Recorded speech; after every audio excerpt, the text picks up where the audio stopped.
ভাবি মোর বাড়িতে একখান আলু আছে, তোমাক আনি দিম, তোমরা রান্না করে খেয়ে দেখবেন, অনেক মজার হয়। এটা হচ্ছে ডায়লগ দাদির। তো সেটাই সম্বন্ধে আমি আপনাদের আজকের ভিডিও নিয়ে আসলাম। হ্যালো এভরিওয়ান, আসসালামু আলাইকুম। সবাই কেমন আছেন? আশা করি সবাই ভালো আছেন। আলহামদুলিল্লাহ, আমিও ভালো আছি।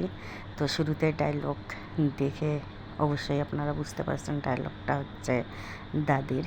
তো দাদি আমাকে একটা আলু দেয়, যেটা আমি শখের বশে মানে শখ করে বলি যে এটা তাহলে আমি গরুর মাংস দিয়ে রান্না করব। তো ভাই, এই রান্নাটা যে আমি বসাই দিছি, এটাকে সিদ্ধ করতে আমার পুরা 1 ঘন্টা গেছে গ্যাসে।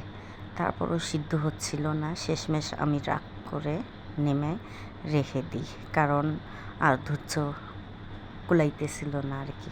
তারপর খাওয়ার সময় নিয়ে দেখি এটা সিদ্ধ তো হয়নি, আর এর মানে ধরনটাও দেখেন, তরকারির ধরনটাও দেখে বোঝা যাচ্ছে যে এটা তেমনটা রুচিসম্মত নয়। তো এটাকে আমি তার জন্য আবারও প্রেসার কুকারে 2 থেকে 3টা সিজ দিই, কারণ সিদ্ধ তো হতেই হবে। আমার রান্না তো এই 2টা তরকারি, মাংস ভুনা আর এই আলু। তো সেজন্যই আর কি করা। তো বেশ খেতে কিন্তু বেশ হয়েছিল, কোনো সমস্যা নেই। জাস্ট একটু সিদ্ধটা কম হওয়ায়, কম হওয়া না, পরিমাণ মতো জাল দিয়েছি, কিন্তু সিদ্ধটা এটাকে হতে হয়নি আর কি। তো আজকের ভিডিও এই পর্যন্ত। সবাই ভালো থাকবেন, সুস্থ থাকবেন। আল্লাহ হাফেজ, টেক কেয়ার।